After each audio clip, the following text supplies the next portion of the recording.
حضرت شاہ ولی اللہ صاحب محدث دہلوی رحمۃ اللہ علیہ نے حجت اللہ البالغہ کی وہ عبارت جو آئندہ شروع کرتا ہے، ارتفاقات کی بحث کی ہے، اور ارتفاقات کا لفظ رفق سے نکلا ہے، اور رفق کا مطلب ہے نرمی، اور رفق کا مطلب ہے قرب، اور اسی سے مختلف الفاظ زبان میں استعمال ہوئے ہیں، اور حضرت رسالت مآب صلی اللہ علیہ وسلم نے اس لفظ کو ایسے استعمال فرمایا کہ اللہ تعالی نرمی پر، رفق پر وہ چیز دے دیتا ہے جو سختی پر نہیں دیتا۔ اس کا مطلب یہ ہے کہ انسان نرمی اختیار کرتا ہے حکمت کے ساتھ تو وہ اپنے مقاصد کو پورا کر لیتا ہے۔ جس طرح کھانا پینا، پہننا، سونا، ان تمام چیزوں کے بارے میں فیصلہ کرنا پڑتا ہے کہ کیا درجہ حرارت رہنا چاہیے، بالکل اسی طرح انسانی اخلاقیات کے متعلق بھی یہ طے کرنا پڑتا ہے کہ درجہ حرارت کیا رہے۔ مثلا آپ نے دیکھا ہوگا کہ کوئی بھی آدمی ہمارے ان علاقوں میں سردی ہو یا گرمی، گرم پانی پسند نہیں کرتا، نہ اسے پیتا۔ شدید سردی کی حالت میں آدمی بالعموم سرد پانی سے نہانے سے بچتا ہے۔ انڈے ہمارے یہاں گرم کھائے جاتے ہیں، چائے گرم پی جاتی ہے، اور دنیا میں ایسی جگہیں بھی ہیں جہاں پر بالکل یخ اور برف انڈے لوگ کھاتے ہیں۔ فرانس میں چلے جائیں تو وہاں پہ شدید سردی میں کیا اور گرمی میں کیا، انڈے جو ناشتے میں کھاتے ہیں بالکل جمے ہوئے یخ، کوئی پسند نہیں کرتا گرم انڈے۔ ممکن ہے کچھ علاقوں میں ہو، لیکن جو ہم نے دیکھے اس میں یہی صورتحال تھی۔ چائنا والے گرم پانی پیتے ہیں اور ہمارے ملک میں ٹھنڈا پانی اسی ترجیح دی جاتی ہے۔ بالکل اسی طرح انسانی اخلاقیات میں شریعت نے ایک حد تک سختی کی اجازت دی ہے، اور کچھ افراد کے متعلق طے ہے کہ ان پہ سختی کرنی ہے، اور چھوٹے اور بڑے کی تمیز قائم رکھتے ہوئے اس سختی کو استعمال کرنا ہے۔ یہ نہیں کہا جا سکتا کہ ہر موقع پہ سختی کا استعمال کیا جائے۔ چنانچہ جو رویہ وہ اپنی اولاد کے متعلق رکھتا ہے اپنے والدین سے متعلق نہیں کر سکتا۔ اگر وہ اولاد اور والدین دونوں کے لیے ایک ہی طرح کی زبان استعمال کرے گا تو یقیناً بات نہیں بنے گی۔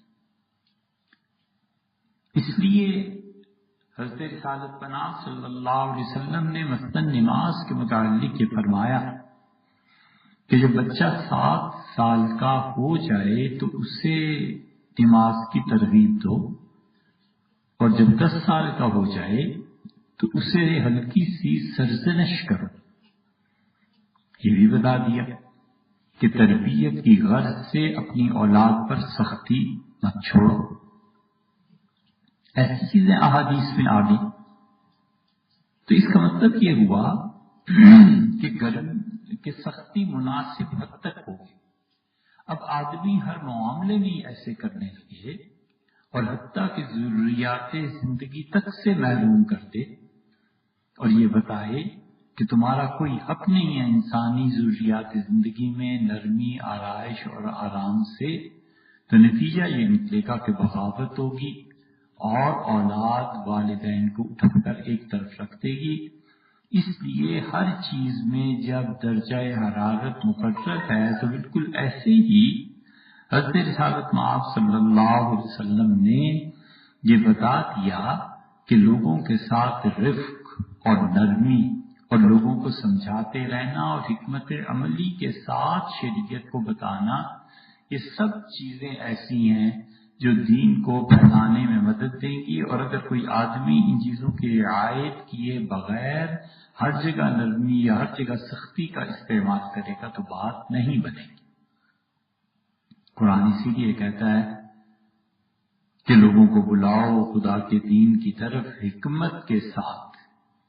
اب ایک آدمی دین کی حکمت نہیں سمجھتا تو جتنی وہ جہالت کا رویہ اس کے اندر ہے وہ خود شریعت ہی پر کبھی اعتراض کرنے لگے گا کہ شرع نے حکم کیوں دیا. ایک آدمی کے سر پہ سوار ہے کہ لوگوں کے ہاتھ کاٹو، لوگوں کو درے مارو، لوگوں کو جیل میں ڈالو، تو نتیجہ اس کا یہ نکلے گا کہ وہ حکمت کو سوچے بغیر جب شرعی قوانین کا نفاذ کرے گا تو اس کے نتیجے میں سیکولرزم پھیلے گا، اس کے نتیجے میں لادینیت پھیلے گی، اس کے نتیجے میں لوگ کہیں گے کہ تم نے کر لیا ایسا معاشرہ قائم جس میں فلاں فلاں کا ہاتھ کاٹ دیا اور اتنے تم نے درے لگا لی، اب آرام سے بیٹھے ہو، اب دیکھو ہم تمہارے ساتھ کیا کرتے ہیں. چنانچہ آپ عیسائیت کی تاریخ پڑھیں تو عیسائیت میں اتنا زیادہ تورات کا نفاذ تھا، انجیل کا نفاذ تھا کہ صدیوں پادری اور مذہبی رہنما غالب رہے ہیں حکمرانوں پہ. دنیا میں عیسائیت کے ساتھ فیصلے کیے گئے، حتیٰ کہ کشمیر تک میں عیسائیت نافذ رہی، یہودیت نافذ رہی. لوگ اتنا زیادہ مذہب کے ساتھ تعلق رکھتے تھے اور مذہب کے قوانین کی پیروی کرتے. پھر شادیوں کے مسئلے درپیش ہوئے اور پھر بادشاہ کا مسئلہ درپیش ہوا اور وہاں پر پہنچ کے بادشاہوں نے فیصلہ کیا. انہوں نے کہا یہ کیا پابندیاں ہیں جو ہمیشہ سے جاری ہیں، نہیں مانتے ان پابندیوں کو. اور اس کے نتیجے میں کلیسا مغلوب ہوا اور تخت غالب آیا، اور حتیٰ کہ وہ حد پہنچی جب پروٹیسٹنٹ بنے اور انہوں نے صاف کہہ دیا کہ کلیسا کا نظام الگ ہے اور ہمارا نظام الگ ہے. اور کلیسا کو اٹھا کر پروٹیسٹنٹ جو تھے انہوں نے ایک چھوٹی سی اسٹیٹ میں بند کر دیا اور انہوں نے کہا کہ تمہیں پناہ دے رہے ہیں اٹلی میں اور یہاں پر تم اپنے شہر میں رہو بسو جو مرضی کام کرو، مگر عامت الناس ان کے ساتھ تمہارا کوئی تعلق نہیں ہے. نتیجہ اس کا یہ نکلا کہ لوگ اس دین سے متنفر ہوئے. اور اب آپ عیسائیوں کی ممالک میں جا کر دیکھ لیں، نام کے عیسائی ہیں، کہنے کو عیسائی ہیں. کبھی مذہب دکھانا کی ضرورت پیش آ گئی تو کچھ لوگوں نے کہہ دیا کہ ہم عیسائی ہیں، مگر نہ عمومی طریقہ یہ ہو گیا کہ لوگوں نے کہا ہم یہ تو دہری ہیں، یا یہ کہ ہمیں کوئی یقین نہیں ہے عیسائیت ٹھیک ہے نہیں ٹھیک ہے، ہمیں اس سے کوئی تعلق ہی نہیں ہے، ہم اپنی جو زندگی گزارنا چاہیں ہم آزاد ہیں. اس لیے مخلوق خدا کے ساتھ نرمی کا رویہ رکھنا. اتفاقات کا اصل میں ترجمہ کیا گیا ہے تدبیر منزل. منزل کس کو کہتے ہیں؟ منزل کہتے ہیں کہ وہ چیز جو آدمی حاصل کرنا چاہتا ہے اس کو منزل کہتے ہیں. اس کی تدبیر کرنا کہ لوگوں کو کھانے میں سہولت مہیا کی جائے، لوگوں کو پینے میں سہولت مہیا کی جائے، لوگوں کی معاشرتی زندگی اس میں آسانیاں پیدا کی جائیں، معاشی زندگی میں آسانیاں پیدا کی جائیں. اور فتوے کا استعمال اس لیے ہو کہ ایک طرف تو شریعت کی کوئی حد ٹوٹے نہیں کیونکہ اس نے بہرحال اللہ کو جواب دینا ہے، اور دوسری طرف مخلوق خدا بھی اس سے تنگ نہ. اس کی بہت سی مثالیں ملیں گی، اتنی کہ حضرت شاہ ولی اللہ رحمۃ اللہ علیہ اس اتفاقات کی بحث میں بھی مثالیں دیتے ہیں، اور ویسے بھی کتنی مثالیں. سیدھی سی بات ہے، ایک آدمی زمین خریدتا ہے، 100-200 کنال زمین خریدتا ہے اور وہ کہتا ہے کہ میں یہاں پر گھر بناؤں، بزنس کروں، تجارت کروں. 50,000 روپے کنال زمین لے کے